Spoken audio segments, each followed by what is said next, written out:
E aí, que bom, hein? Tranquilo? Que Deus abençoe a sua vida. Vamos conversar mais um pouquinho? Vamos. Mas antes, deixa eu pedir a você aí o seu like, o seu joinha aí no canal. Vamos fazer esse canal crescer? Me ajude aí. Like, faça a sua inscrição, se inscreva aí. A gente está começando esse canal novo, né? Novo. Começamos semana passada, então tem pouca gente inscrita. E ativa o sininho para você estar recebendo o aviso que está chegando um novo vídeo, tá bom? E compartilhe, compartilhe, compartilhe, compartilhe. Esse canal aqui a gente criou ele e a gente está trabalhando ele com conteúdos, né? Com conteúdos diferenciados. Que conteúdo diferenciado é esse? Aqui eu vou falar de coisas que eu não falo nos púlpitos das igrejas em respeito ao pastor da igreja. Eu respeito o pastor da igreja. Qualquer um. Eu prego em muitos lugares. Eu tenho muitos amigos aí que vão estar assistindo esse vídeo, né? E eu já estou falando para você não ficar assustado, porque lá no púlpito da sua igreja eu não vou mexer com essas coisas. Não, porque eu respeito a doutrina lá da igreja, né? E tal. Mas aqui a gente criou esse canal porque a gente quer comentar coisas que muitas das vezes não permite que a nossa mente se expanda a respeito, principalmente, da palavra de Deus.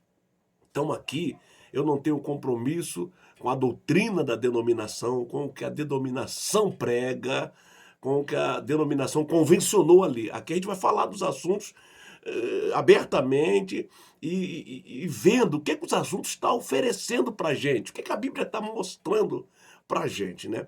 Eu estava lendo aqui no Apocalipse, eu gosto de ler o Apocalipse. Meu Deus, eu não sei quantas vezes eu já li Apocalipse, eu não sei quanto material de Apocalipse eu já li. Muita coisa, muita coisa, muita coisa. Muita coisa, muita coisa do Apocalipse. Já li muito, você não tem noção. E não sei nada, tá? E não sei nada, tá? Entendeu?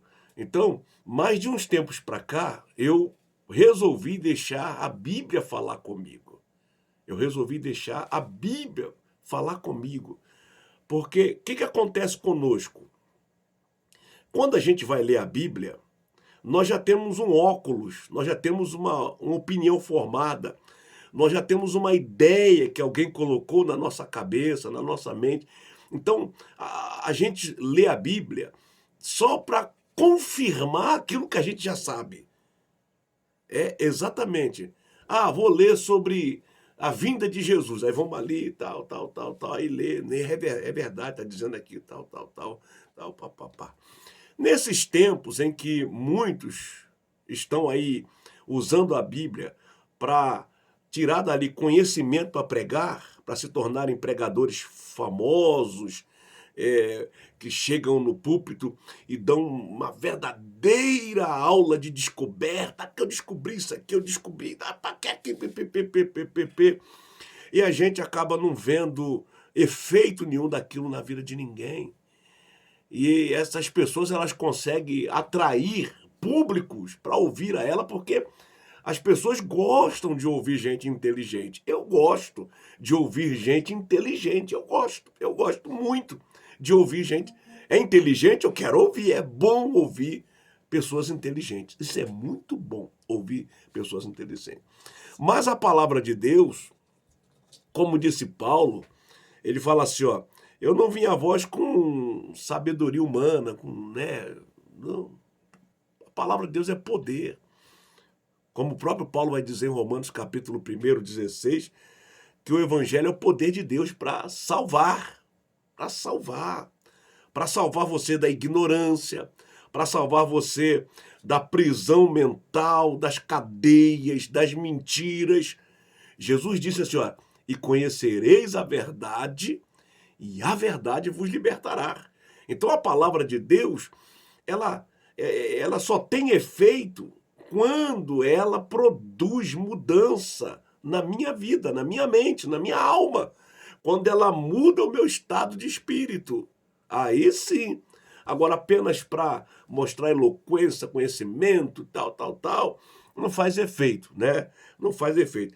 Então, nesse tempo de que muitos estão dados a isso, né? Ah, vou pregar ali. Aí vai lá, fica pesquisando. Oh, eu descobri porque nesse texto aqui, porque eu descobri porque aqui, pipipipipipi. E o povo fica maravilhado. Muito bom, muito bom, muito bom, muito bom. Eu resolvi, então, também buscar, né?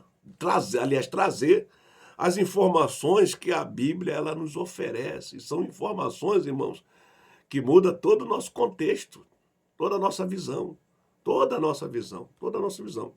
E como eu disse, eu aprendi a deixar a Bíblia falar comigo. Eu deixo a Bíblia falar comigo. Eu estou relendo o livro de Apocalipse, eu gosto muito de ler e de ler a Bíblia, leio a Bíblia diariamente, gosto de ler. Já fiz cursos, né? Já fiz graduação, formei, mas isso não tem nenhuma utilidade se a Bíblia não transformar a minha vida, se a Bíblia não mudar a minha vida, não mudar o meu ser, né? Não mudar o meu ser, não mudar a minha visão de mundo, né? Não mudar a minha visão de Deus, não me informar o verdadeiro evangelho. Então, de uns tempos para cá, depois de todo um contexto de aprendizado, de leituras, de pesquisas, de salas de aula, e também de dar aula também, porque eu sou professor de escola dominical há mais de 20 anos, eu resolvi ler a Bíblia no sentido de deixar a Bíblia falar comigo. A Bíblia. Eu vou para o texto, o que esse texto quer dizer para mim? O que ele quer dizer? O que você está falando, o que ele está dizendo aqui? Então eu me esvazio do que eu já ouvi, do que eu já sei, do que eu aprendi, do que me ensinaram, do que eu estudei, do que eu discuti. Me esvazio de tudo isso e vamos para o texto. Vamos ver o que o texto está informando. E não só o texto, porque a Bíblia toda ela é um contexto. A Bíblia toda ela é um contexto todo. Tem um texto e tem um contexto. Então, todo texto ele deve ser interpretado pelo contexto. E a Bíblia é livro para sábio. É por isso que eu estou lendo, que eu quero ficar sábio. Eu quero ser sábio. Né? Porque o sábio vive bem, o sábio vive melhor. Né? A vida do sábio é muito mais fácil, muito menos problemática. Então é por isso que a Bíblia, por exemplo, ela não é linear. Você tem que ficar buscando os apanhados ali. Você pega aqui e pega ali, pega aqui, e vai juntando assim. E tem que haver a coerência. Tem que bater, tem que estar ali junto. Tem que bater ali. Ó, isso aqui tem a ver, faz sentido. Não é você ficar juntando e criando ideia. Então, Apocalipse, como eu disse, eu já li muito Apocalipse, tal. E uma das coisas que eu descobri nas minhas pesquisas é que tudo que se prega de Apocalipse hoje, tudo que se fala de Apocalipse hoje, não tem 300 anos. Ou seja, até 1800, o século XVIII, durante 18 séculos, 1800 anos, não se pregava nada, não se falava nada do que se prega por aí em Apocalipse. Essa escatologia de Scofield, guarda esse nome aí. Scofield, guarda esse nome. Scofield, o cara de 250 anos atrás. Scofield, 200 e poucos anos atrás. Até o século XVIII. No século XVIII aparece um Scofield e ele cria um filme. Ele criou um filme. Virou filme isso. Então, até 1800, muita coisa do que você vê sobre escatologia, a igreja não falou isso, não pregou isso, não ensinou isso. Tá entendendo? Até 1800. A igreja tinha uma outra escatologia que não é essa que nós pregamos hoje.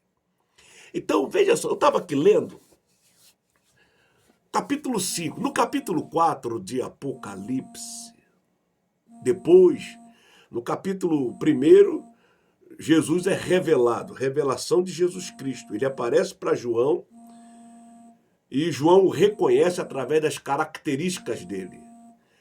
Daí começa, para o capítulo 2 e 3, a carta que é escrita às 7 igrejas da Ásia.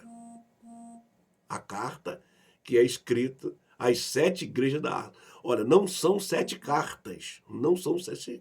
É uma carta falando para as 7, das 7. Ou seja, a igreja de Tiatira também recebeu o texto, a parte que foi para Éfeso. A igreja de Esmirna também recebeu o que foi para Tiatira, para Éfeso. E assim foi. Elas receberam a mesma carta e para cada uma tinha uma reprimenda e tinha um elogio. Então, uma carta ali. Capítulo 3, as cartas. 2, 3, as cartas. No capítulo 4,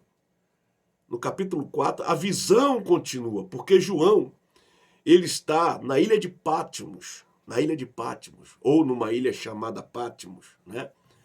Ele foi levado para aquela ilha, não quiseram matar ele. Aliás, ele foi jogado num tacho de óleo quente, não morreu no tacho de óleo. Então levaram ele para, talvez imaginando, lá uma besta vai pegar ele, um animal feroz, quem sabe, uma sucuri da vida vai engolir ele. E levaram o João para lá para morrer. O João foi colocado lá para morrer. Uma prisão, uma cadeia. Dali não tinha como ele escapar, sair dali. E lá nessa ilha, João, ele recebe essa grande revelação escatológica. Tudo que está acontecendo vai ser revelado a João, que é o livro do Apocalipse. A palavra Apocalipse significa revelação, tirar o velo, desvelar, revelar, tirar a nuvem que está embaçando ali, trazer a claro, para que se enxergue o que está acontecendo. E João vai receber toda essa revelação. A João vai ser revelado tudo o que está acontecendo. As coisas que estão acontecendo e as que brevemente vão acontecer. No capítulo 4, João tem a visão, ele é arrebatado em espírito, abre uma porta no céu, ele vê um trono, isso é interessante, um trono, e em volta desse trono, desse único trono, 24 tronos, tá? Aí eu concordo, os 12 patriarcas, né? E 12 os apóstolos, os patriarcas representando o povo de Israel, as 12 tribos, os apóstolos, também 12, representando a igreja, agora composta por gentios e judeus, a igreja é uma só. Hoje Deus tem um povo só, tá? Deus não tem 2 povos. Eu não acredito nessa ideia de 2 povos. Deus só tem um povo, que é a igreja, que o próprio Apocalipse vai dizer que ele comprou tribos, línguas e nações. Tribos, todos os reinos vieram a ser de nosso Senhor Jesus Cristo. Está no Apocalipse. As nações, tudo, língua, grande, pequeno, todos, ele comprou. E Paulo, escrevendo a carta aos Efésios, ele vai dizer que Cristo, na sua morte, na sua cruz, ele derrubou o muro que separava os 2 povos, e fez de ambos os povos, dos 2 povos, um povo só. E para Tito ele vai dizer, olha, ele vem buscar um povo seu, especial, zeloso e de boas obras. Um povo. Jesus vem buscar um povo. Isso é definido para mim na Bíblia. É a leitura que a Bíblia me dá. Então João vê no capítulo 4 que abre a porta, no céu ele vê o trono, os tronos. E daí começa a desenrolar os acontecimentos a partir do capítulo 4. No capítulo 5, João, ele vai ver, né, à direita, um que está à direita, está sentado no trono, Olha, uma mão direita, na mão direita daquele que está sentado no trono. Eu vou ler o texto que está aberto aqui. Capítulo 5. Então observei na mão direita daquele que está assentado no trono um livro em forma de rolo, escrito de ambos os lados, ou por que dois lados, né? E selado com 7 selos. Vi também um anjo forte que proclamava em grande voz: quem é digno de abrir o livro e de lhe romper os selos? No entanto, não havia ninguém, nem no céu, nem na terra, nem debaixo da terra, que pudesse abrir o livro, ou ao menos olhar para ele. Veja, não havia ninguém, nem no céu, nem na terra. E eu chorava muito, disse João, porque não se encontrou ninguém que fosse digno de abrir o livro e de olhar para ele. João está chorando aqui. Então um dos anciãos consolou-me, afirmando: não chores. Não chores, João. Olha só. Olha a Bíblia falando com a gente aqui. Preste atenção na Bíblia. Esqueça tudo que você já ouviu falar disso aqui, dos selos. Aqui é o capítulo dos selos. Tá? O ancião, um dos anciãos, consolou-me e disse: não chores, pois o leão da tribo de Judá, olha, ele está identificando o leão da tribo de Judá, a raiz de Davi, venceu. Ele não vai vencer. Ele venceu. Ele não vai, vou repetir. Jesus, ele venceu, irmão. Jesus não vai vencer. Ele venceu. Bote isso, segura isso aí que você vai pegar coisa aí. Segura isso aí. Jesus não vai vencer, ele venceu. Ele venceu para abrir o livro e romper os 7 selos. João continua contando a sua visão. Nisso aconteceu que reparei no meio do trono e dos 4 seres viventes, e entre os anciãos, em pé, um cordeiro que parecia estar morto. O cordeiro parecia estar morto. E esse cordeiro tinha 7 chifres e 7 olhos. Ó, tem coisa lá atrás, né? Para você entender disso. Aí tu vai falar. Que são os 7 Espíritos de Deus, enviados a toda a terra. Ele veio e pegou o livro da mão direita de quem estava sentado no trono. E assim que o recebeu, os 4 seres viventes e os 24 anciãos prostraram-se diante do cordeiro. Cada um deles tinha uma harpa e taças de ouro cheias de incenso, que são as orações dos santos. Meu Deus! E eles cantavam um cântico novo. Qual era o cântico? Tu és digno de tomar o livro e de abrir seus selos, porque foste morto. Olha o detalhe aqui. Foste morto. Olha a revelação aqui, olha. Olha a palavra Apocalipse, revelação. Olha o que?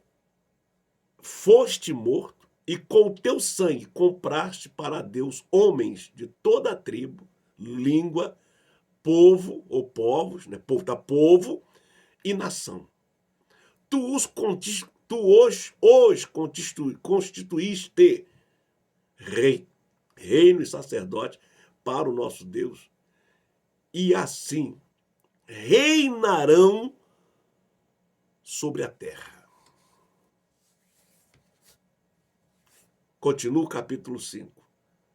Então reparei, também ouvi a voz de grande multidão de anjos ao redor do trono e dos seres viventes e dos anciãos, cujos nomes eram de milhares, olha só, o número é de milhares, de milhões. É muita gente. É muita gente. É muita gente, ó, milhares, de milhões. Está falando de um contingente infinito, imensurável de pessoas. Eles proclamavam em alta voz: digno é o Cordeiro que foi morto de receber a plenitude do poder. A palavra plenitude é a palavra-chave aqui. Significa todo o poder, todo, plenitude, todo o poder. Todo o poder. Todo o poder. Riqueza, sabedoria, força, honra, glória e louvor. Veja que Jesus, ao morrer, ele venceu, está dizendo aqui o texto. E Deus entregou a ele todas as coisas. Tudo está nas mãos de Jesus. E ele reina, ele constituiu povos, tribos, nações, línguas, como reinos na terra. E ele reina através desses povos que clamam a ele, buscam por ele. Também aqui eu estou fazendo a leitura. Ao que está assentado no trono, o Cordeiro, seja o louvor, a honra, a glória, o domínio, pelos séculos dos séculos, e aos 4 seres viventes bradam amém. E os anciãos igualmente prostraram e o adoraram. Olha que revelação tremenda João está recebendo aqui. Recebendo aqui. Ele vê o Cordeiro que foi morto e reviveu. O Cordeiro que foi morto e reviveu. A primeira pergunta que eu preciso entender aqui nesse texto, eu estou procurando uma outra coisa aqui, não estou lendo. A primeira coisa que eu preciso entender nesse texto aqui é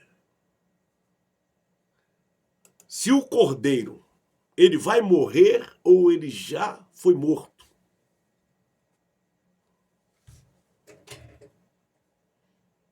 Se o Cordeiro vai morrer ou já foi morto.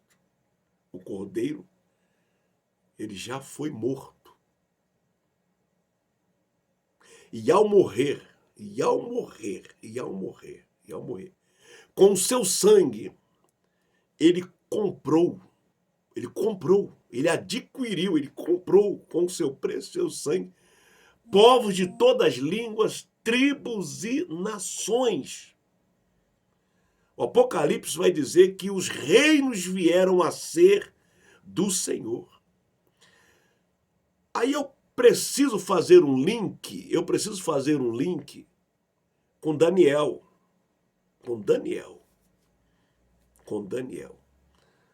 Daniel, ele vai também receber uma revelação, um Apocalipse também. Por isso tem o Apocalipse de Daniel. Você vai lá, nos apócrifos tem o Apocalipse de Daniel. Porque é uma revelação. Daniel, ele recebe essas revelações aqui, está linkada com Daniel. Porque Daniel, ele vai ver naquela estátua, você pode ir lá, eu vou com você lá em Daniel, capítulo 2, né? Eu acho que é o capítulo 2, deixa eu abrir aqui. Estou com a Bíblia aqui, Daniel, capítulo, é o 2, onde aquela estátua do rei, e Daniel ali, ele vai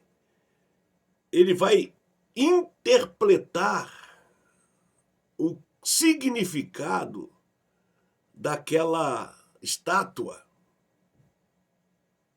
daquela visão, né, que o rei Nabucodonosor, ele viu, né, aquela grande estátua, que ela era de ouro, de prata, pés de ferro e de bronze. Eu quero ler esse texto aqui com você, porque tem algo glorioso aqui. Eu estou abrindo aqui o Daniel. Vou pegar aqui do versículo 28, do capítulo 2. Mas há um Deus no céu, Daniel falando para o Nabucodonosor. Né? Há um Deus no céu, né? Há um Deus no céu que revela os mistérios, pois fez saber ao rei Nabucodonosor o que há de ser nos últimos dias. o teu sonho e as visões da tua cabeça quando estava no teu leito. São estas, vamos lá. Ele começa. Estando tu no teu leito, surgiram pensamentos a respeito do que há de ser depois disso, do que vai acontecer depois disso. Ou seja, na verdade, quem recebe a revelação é Nabucodonosor. Daniel vai dar a interpretação da revelação que Nabucodonosor recebeu. Ele diz, olha, isso aí é o que vai acontecer depois disso. E ele revela. E a mim me foi revelado esse mistério, Daniel falando. Não porque haja em mim mais sabedoria do que nos outros aí, não. Mas para que a interpretação se fizesse saber ao rei e para que se entendesse as cogitações da sua mente. Aí ele começa, tu, ó rei, estava vendo, e eis que uma grande estátua está, esta que era imensa, grande, ó, imensa. Quando aparece, porque Daniel poderia falar só a estátua, não, que era imensa, é grande, a coisa é grande.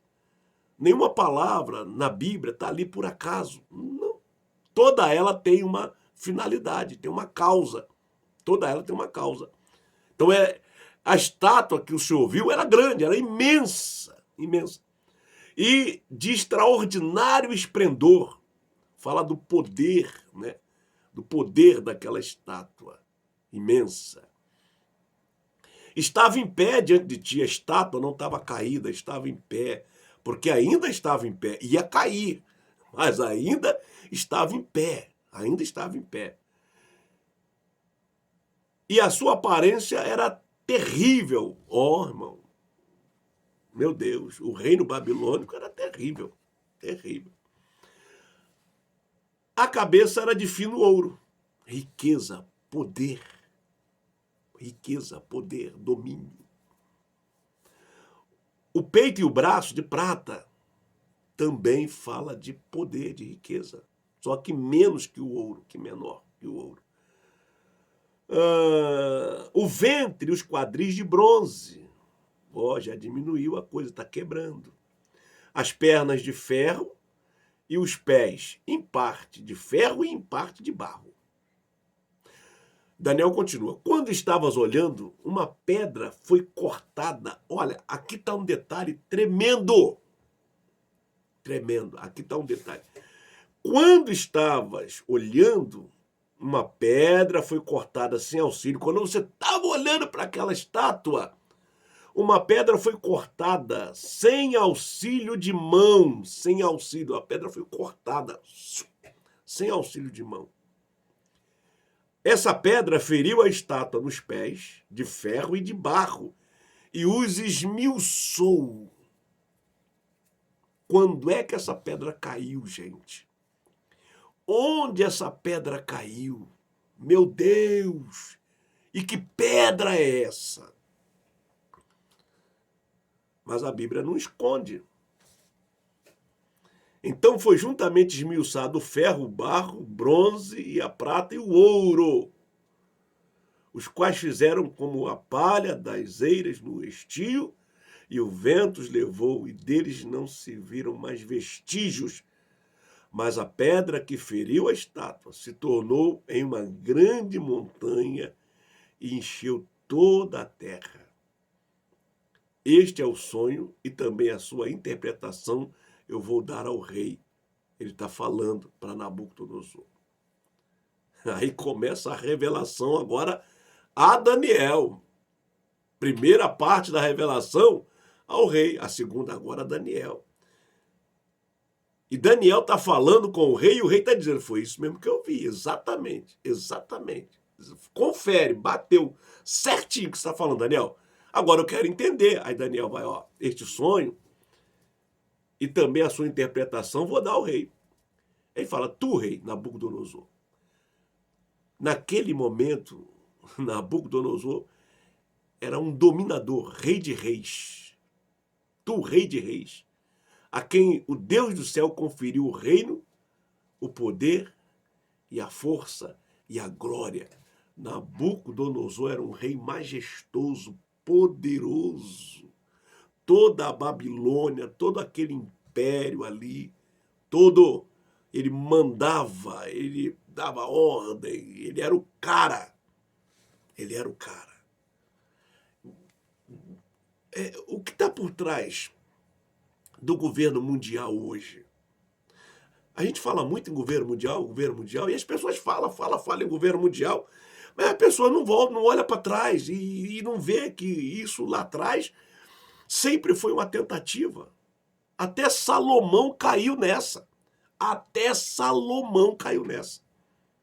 Até Salomão caiu nessa. Reino, 700 reinos. Por isso ele tinha 700 mulheres. Que ele tinha 700 reinos. Né? Até Salomão sempre houve essa ideia de um domínio. E isso começa com Nimrod, lá na Babilônia, na própria Babilônia. Né? Babel, confusão. Tá? Nimrod significa rebelde, aquele que se rebela. Né? Nimrod, ele queria dominar já ali, no princípio lá. E Deus espalha, porque Deus queria que os povos espalhassem. E daí em diante, você vai ver os domínios. Nabucodonosor, você vai ver o próprio Salomão foi absorvido por essa ideia, né? Aí depois vem os outros reinos que nós vamos falar ali, né?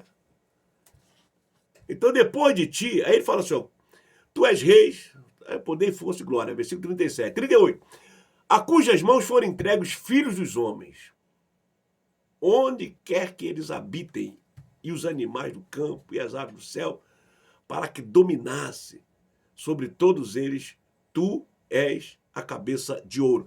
Deixa eu falar uma coisa para você aqui, para você entender. Quando o texto diz que Deus deu a Nabucodonosor todo esse reino, todo esse domínio, tá? A gente precisa entender o que está por trás desse texto. O que Daniel está querendo dizer para Nabucodonosor? Veja bem, Nabucodonosor vai entender que Deus deu a ele todo aquele poder. Preste atenção. Olha o ouro aqui, ó, o ouro. Nabucodonosor vai entender que, Deus me deu todo esse poder. Só que não é isso que Daniel está falando. Não é isso. Como assim, pastor? Mas não está escrito aí? Vamos lá. O que Daniel está falando? A Bíblia tem uns mistérios, irmãos, tem uns segredos terríveis. Nem sempre o que você está lendo é o que está escrito. Nem sempre o que eu estou lendo é o que está escrito. Nem sempre. Nem sempre. Então, o Nabuco está entendendo que Deus deu poder a ele. Você está entendendo que Deus deu poder a ele. Só que Daniel está falando assim, Nabucodonosor, todo esse poder que você tem, você não teria se o Deus do céu tivesse permitido, consentido. Jesus repetiu isso para Pilatos. Nenhum poder tu tens se do céu não for dado. Nenhum poder. Olha que tem gente hoje pensando que é poderoso, que pode, e anulando Deus, tirando Deus. Irmãos, nada acontece nesse planeta chamado Terra, sem que haja a permissão, o consentimento, nem sempre a aprovação, mas permissão e consentimento de Deus. Deus governa, Deus domina. E ele permite, olha, Deus, é só você ver os reinos que reinaram depois de Davi, nada tinha com Davi. E Deus permitiu que a descendência de Davi dominasse, Deus permitiu ali. Nenhum prestou depois de Davi, nenhum prestou. Alguns foram. Alguns foram. Mas segundo o coração de Deus, foi Davi. Segundo o coração de Deus, foi Davi. Então ele vai falar assim, Depois de ti se levantará outro reino, inferior ao teu. Ó, ó a prata chegando aí. Tá no de ouro. Tá no de ouro, ó. Tu és esse camarada. Tu és a cabeça de ouro. Verso 38. No 39 ele fala, depois de ti se levantará outro reino inferior ao teu. Depois da Babilônia, veio os medos e persas e tomou a Babilônia de Nabucodonosor. É só você pegar a história na própria Bíblia, o relato. Depois de ti levantará outro reino inferior ao teu, um terceiro reino de bronze, o qual terá domínio sobre toda a terra. Ó, depois da prata ainda vem o terceiro de bronze. Babilônia foi dominada pelos medos e persas. Aí depois quem vem? Grécia. Vem Grécia. O quarto reino será forte como ferro.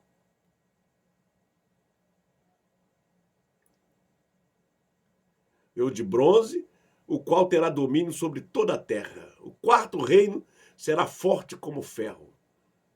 Aí está falando do quarto reino, Roma, forte como ferro. Meu irmão, vou te falar, nenhum reino foi pior do que Roma. Misericórdia.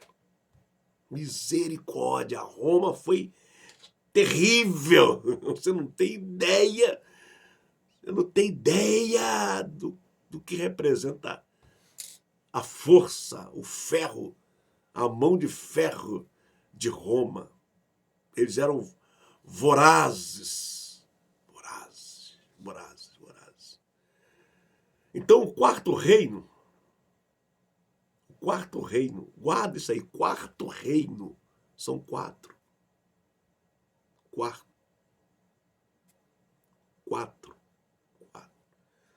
Está na Babilônia, Daniel está na Babilônia, ele fala do prata que vem depois, medos e persas. Aí ele fala do bronze que vem depois, que é Alexandre o Grande, a Grécia vai dominar. E o quarto reino é Roma. É Roma. Roma. Pegou aí? Pegou aí. Estalou? Estalou? O quarto reino será forte como o ferro, pois o ferro a tudo quebra e esmiuça. Como o ferro quebra todas as coisas, assim ele fará em pedaços e esmiuçará. Quanto ao que viste dos pés e dos artelhos, em parte barro e em parte ferro, será esse um reino dividido. Tem mistério aqui. Tem mistério aqui. Tem mistério aqui. O quarto reino é Roma. E Roma é a mistura de ferro com barro. Um reino dividido. Um reino dividido. Ferro e barro.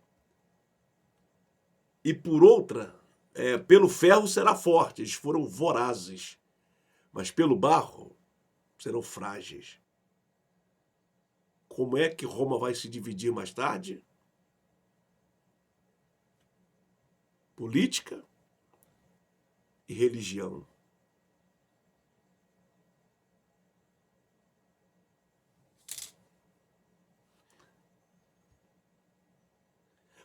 Verso 43, vamos continuar a leitura? Quanto ao que viste do ferro misturado com barro, de lodo, porque, vou falar muito não, hein? Barro com lodo, barro de lodo. Misturar-se-ão mediante casamento. Tá entendendo aí? Casamento da política com a religião. Lá no princípio. Lá no terceiro século.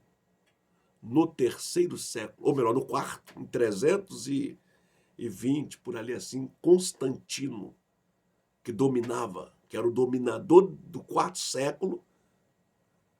Ele agora funde o Estado com a religião, fundando também o que conhecemos hoje como cristianismo. Se dão mediante o casamento, mas não se ligarão um ao outro. Assim como o de ferro não se mistura, assim como o ferro não se mistura com o barro. Mas nos dias destes reis, política e religião, porque lá no tempo de Jesus, Roma dominava a política, mas a religião ainda estava por conta de Israel, do judeu. Só restou para os judeus a religião. Por que o tempo todo Jesus, os evangelhos, está falando dos escribas e fariseus, escribas e fariseus, saduceus, escribas, saduceus e fariseus? Por quê? Porque quem governava era Roma, política Roma, religião judeu. Pegou aí o ferro misturado com barro e o barro de lodo, pegou aí. Ferro, Roma. Voraz. Pá. Barro, judaísmo. Então, ali naquele contexto onde tudo está acontecendo, está ali a política e a religião. A política e a religião. Só que a religião que representa o barro é barro de lodo. E como viste, do monte foi cortado uma pedra sem auxílio de mão. Ela esmiuçou o ferro, o bronze, o barro, a prata e o ouro. O grande Deus fez saber ao rei o que há de ser futuramente. Certo é o sonho e fiel é a sua interpretação. Veja bem, Babilônia, domínio babilônio, ouro. Domínio medo-persas, prata. Domínio grego, bronze. Domínio ferro, Roma, misturado com barro. Pegou aí? Ferro com barro. A política era de Roma. O domínio era de Roma. O poder era de Roma. Roma levava todo o imposto. Roma administrava Jerusalém e todo o conteúdo, e todo aquele continente ali. Roma mandava. Roma dominou a Grécia, dominou tudo ali. Roma. E foi avançando. E no meio desse governo de Roma, que é um governo ferro e barro, uma pedra é cortada sem auxílio de mão. E ela cai no meio desse governo. Pegou? Essa pedra cortada é lançada e ela cai e ela bate bem no pé, que é de barro com ferro. Para a gente fechar isso aqui, para não ficar muito extenso, que a gente vai falar assim, uns pouquinho aqui, pouquinho ali.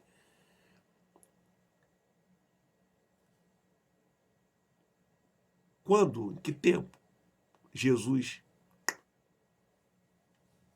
chegou? É isso que eu falo, eu deixo a Bíblia falar comigo. Olha a Bíblia falando. Jesus, ele nasce, e eu vou até usar, até o termo mais correto. O termo mais correto. Eu vou usar o termo mais correto. O verbo se fez carne exatamente no domínio romano. E você sabe disso. Exatamente. Essa pedra cortada sem auxílio de mão é a pedra angular. É a pedra que fundamenta o reino de Deus entre os homens. É a pedra que sustenta o reino de Deus entre os homens. A pedra é Jesus. Ele cai, no bom sentido da palavra, a pedra cai, né? A pedra foi lançada. Quando você lança, ela está caindo. Bate no pé de Roma. O pé de Roma está com barro da religião judaica. Bate, ele esmiuça.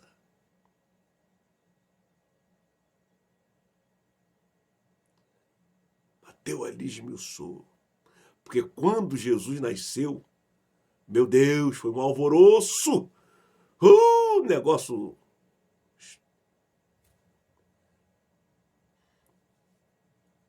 E quando ele vai à cruz, na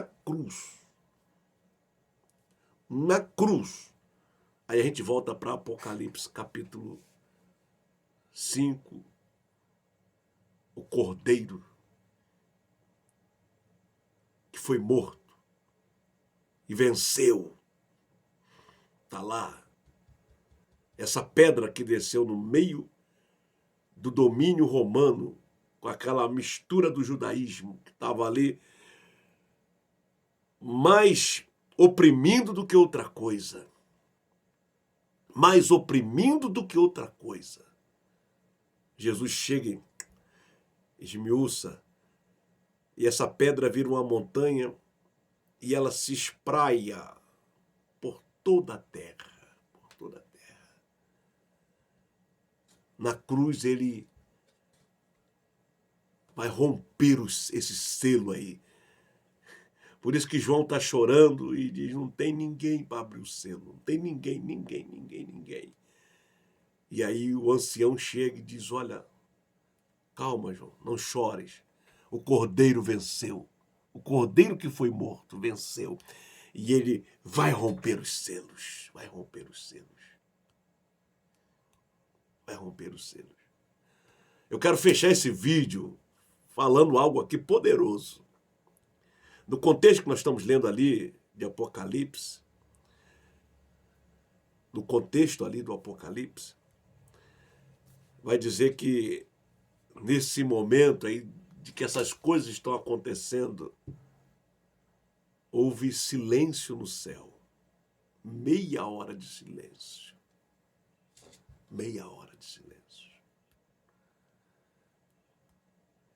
E a Bíblia nos remete lá para o Getsemane. Lá no Getsemane. Quando Jesus está ali, orando, clamando e pedindo a Deus, Pai, se for possível, passa de mim esse cálice. E qualquer hora a gente vai falar sobre esse cálice aí. Esse cálice. E ele volta e vai orar pela segunda vez. Pai, se for possível, passa de mim esse cálice. E ele volta e vai orar pela terceira vez. O texto mostra isso lá para você. E eu entendo. Eu não sei se você já ouviu falar disso, ou isso que eu vou lhe dizer agora. Eu entendo que foi nesse momento de crise, nesse momento de profunda depressão, de medo, de pavor, que Jesus está ali. Ele está vendo a morte chegar, o seu momento está chegando. O capítulo 26 de Mateus abre dizendo, Jesus falando, daqui a 2 dias é a Páscoa. Eu falei no vídeo anterior. E o Filho do Homem será entregue. Ele já sabia que ele seria entregue na mão de maltratores, malfeitores. Ele seria morto. E ele está ali agora nessa crise, nesse medo, nesse pavor, suando gota de sangue.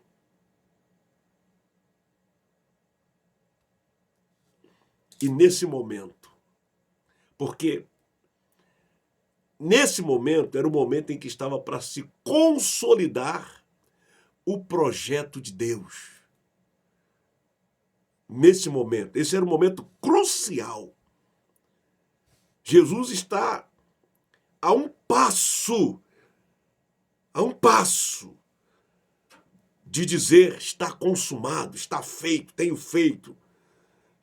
Para sempre estará feito, nunca deixará de estar feito. O que ele fez na cruz, pronto, acabou, está feito. Nada desmancha o que ele fez na cruz. No Getsemane, Jesus está a horas disso, porque é ali no Getsemane que ele vai ser preso. Dali ele vai ser levado para o julgamento.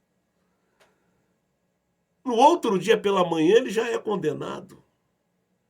E à tarde ele está na cruz. E aquela crise ali no Getsemane, aquele momento ali. Veja que Apocalipse fala de meia hora. Ué, pastor, o que tem Apocalipse com...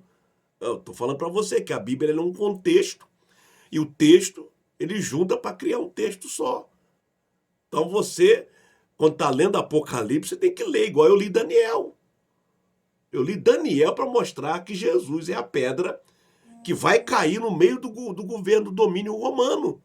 E que do domínio romano, naquele momento, ele estava barro e ferro. E que o ferro é Roma, que é voraz, que é uma besta.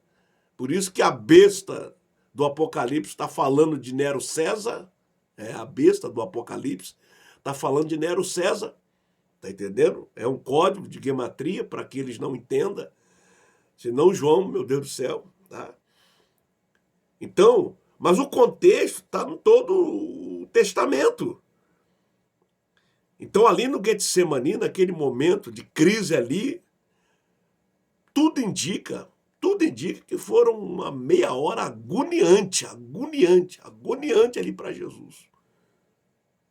Se a gente pode medir essa meia hora em 30 minutos. Se pode. Imagina.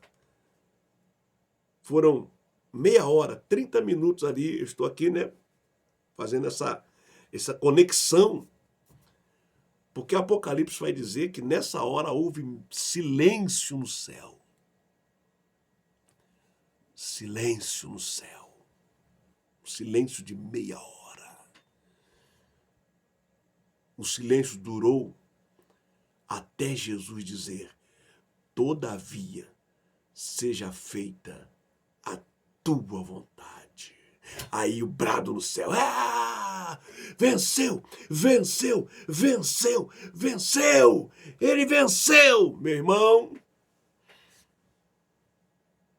deu até vontade de dar uns glória aqui agora, porque isso é muito forte. Porque na vitória de Jesus eu venci na vitória dele. Na vitória dele você venceu. O Cordeiro foi morto. Poucas horas depois ele é levado à cruz. Ele sai dali preso e vai para a cruz. E na cruz ele diz: está consumado. Nas tuas mãos entrego o meu espírito. E aí o silêncio no céu foi quebrado. Por quê? Nós lemos aqui Apocalipse, que diz que o Cordeiro, ele venceu. E agora ele estava apto, digno para abrir o livro, para romper os selos. E ele começa a romper os selos. Ele começa a abrir aquele livro e as coisas começam a acontecer. Mais na frente a gente vai falar sobre o primeiro cavalo, o cavalo branco, e o que está sentado sobre o cavalo branco. Ele tem uma coroa, simboliza alguém que recebe autoridade. Ele tem na mão um arco de flecha. É um guerreiro. E esse guerreiro não é alguém que guerreia por você e nem por mim. É alguém que guerreia contra você e contra mim. E ele saiu voando alto. E ele saiu como vencedor. Ele não é o vencedor. Ele saiu como vencedor, determinado a vencer. Eles pensam que vão vencer. Eles pensam que vão vencer. Eles estão acreditando, eles acham, é por isso que eles não creem em Deus, não acreditam, eles passam por cima, eles quebram, eles tentam calar a boca da igreja, eles quebram a igreja, eles perseguem crente, prende crente, mata crente. O destruidor está solto. Ele está solto, porque o cavalo branco simboliza a paz. A mensagem é de paz. O que eles mais pregam? Paz. Mas pela paz se faz guerra. Pela paz se mata. E a gente precisa uma hora pensar sobre essa paz aí, porque essa paz ela é expansivamente, entendeu? Por exemplo, eu já falei, Caim matou Abel para ter paz. Caim matou Abel para ter paz. Porque Abel o incomodava, porque Abel era diferente. Eu incomodo muita gente. Você, que é um cristão, que é um justificado, salvo, lavado, remido no sangue do Cordeiro, você incomoda esse mundo todo. Eles querem a tua morte. Eles querem você morto. Mas por um tempo chamado milênio, eu acredito nessa versão da Bíblia, né? Por um tempo chamado milênio, e por isso que eu falei que eu não falo essas coisas nos púlpitos, não vou falar, não falo. Aqui eu falo, eu estou num canal meu, aqui eu falo. Para mim, o milênio começou na cruz. Para mim, pastor Josias, eu não vou pregar isso. Eu sei que eu estou aqui correndo um risco de, esquece o pastor Josias, joga ele pro canto, que é assim que fazem. É assim que fazem. Não, tá falando uns negócios aí. Papá. Eu sei, eu tenho consciência. Gente, quando eu faço certa coisa, eu sei o risco que eu estou correndo. Eu não estou aqui. Eu sei, eu já fui cortado de muitos lugares. Tem lugar que eu não prego mais, porque eu chego lá e vou falar a verdade, mas não ultrajando, porque a mensagem não bate com o que às vezes a pessoa quer, né? Entendeu? Aí, não. Isso que ele falou aí, é verdade, mas não é interessante, a gente não quer isso. Aí, e estou falando coisa aqui agora que alguns vão falar assim, não tem problema não tem problema não, entendeu? Eu acredito que o milênio não é 1000 anos literal, não é um tempo, é uma expressão ad infinito, é um tempo, uma expressão. Eu acredito isso. Porque tem coisas dentro do milênio que vão acontecer no céu. E os ímpios não estarão no céu. Os ímpios não. É por isso que eu falo, gente, tem que ficar pegando. Se você vai ler a partir do que já te disseram, você fica enxergando o que já te disseram. Mas quando você olha, meu Deus, isso aqui, como é que explica isso aqui? Como é que explica? Tem muita coisa para explicar aí, muita coisa para explicar. Aí fala assim, Deuteronômio 29, as coisas não... Não, tá no texto ali, tá no texto. Então eu acredito, eu sou amilenista.